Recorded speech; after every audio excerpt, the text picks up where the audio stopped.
Okay, we're going to look at this activity I call the truck activity. All right. So what I have is I have this little truck. He's got a little string on him, and then out here on the other end there's a little cup that's attached to it. Right. What we're going to do is we're going to take this cup and we're going to hang it.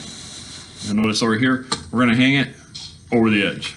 All right. So that's pulling down on the truck to make it accelerate. All right. And we're going to see how much force does it take in order to make this truck accelerate and go across the table. Now, it's not the idea that it goes off the edge. It's just to get it to the point where it starts to move. Now, what are we going to use in order to make it move? Well, I'll lay these right here. We're going to use these. They're just little washers.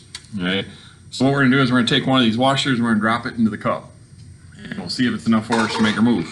Oh, look at that. So one washer made it move. All right? And if you notice on your paper, I actually put down it took 2 washers. So I know some of my trucks are easier, some of them are harder.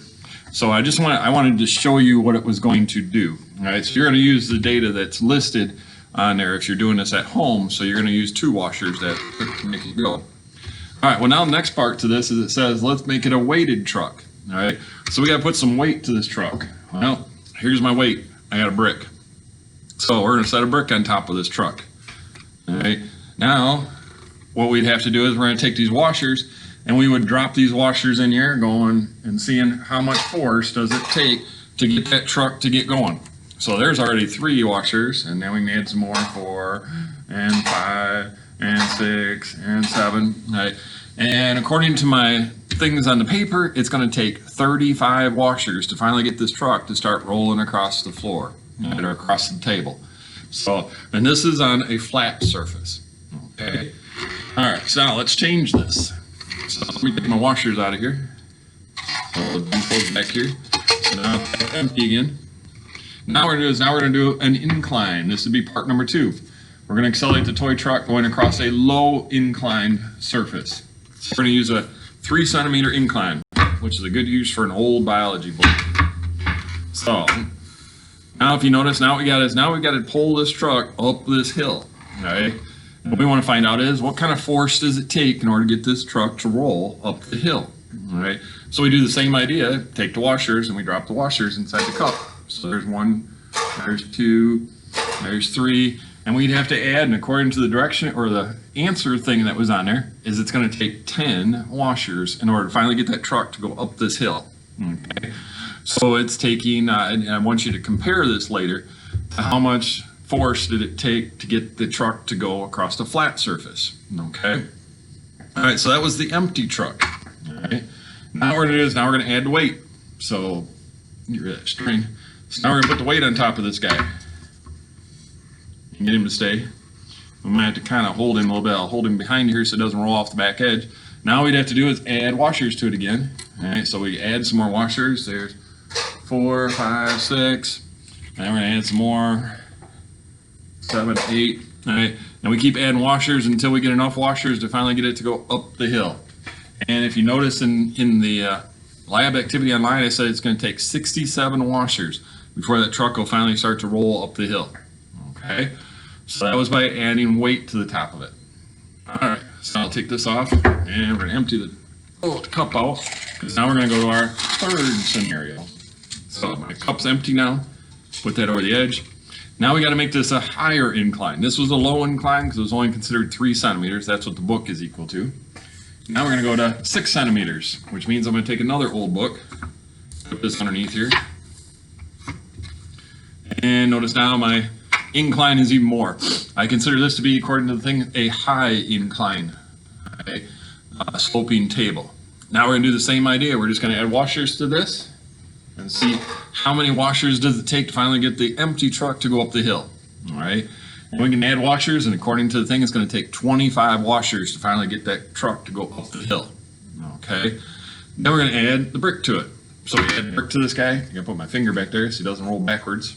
All right, and then we're going to add washers to it again. So we start throwing washers in it. So I take some washers, drop them in there, keep adding washers. And this time it's going to take 125 washers until that thing will finally start to roll up the hill. All right.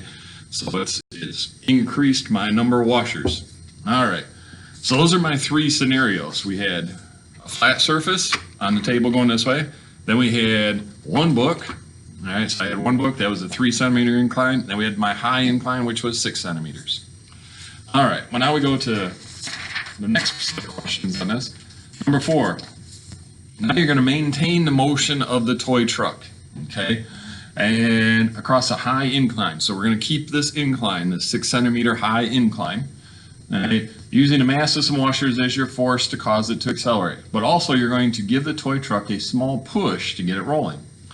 All right, so according to our last one, when I had it this way, it took 25 washers to make this thing go up the hill. So I'm going to put in enough washers to get this thing to roll up the hill.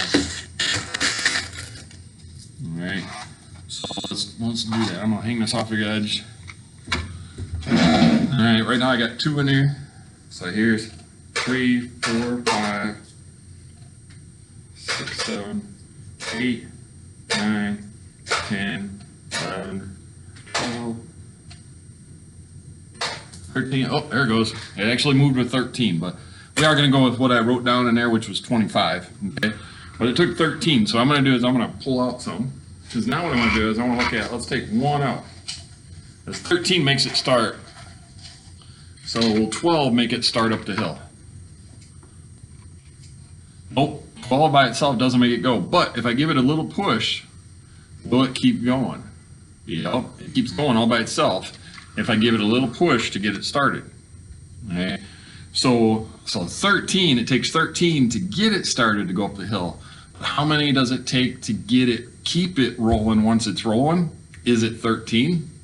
Nope. Right now I got 12 in there, and if I give it a push, notice it keeps going all by itself up the hill with one less than what was in there.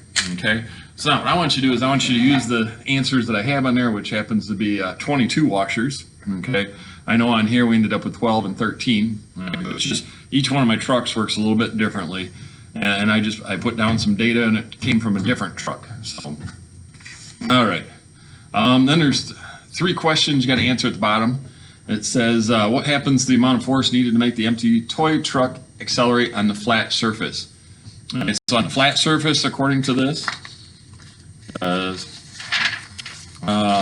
you had to look back at the previous page and see what that was. All right. So what I want you to do is I want you to answer those questions. All right. And then we'll come back and we'll look at a video and get the right answers. So now at least you got to see what the lab is all about. Go make sure you answer those questions. All right. And then submit those to me. So we will see you next time. Have a great day.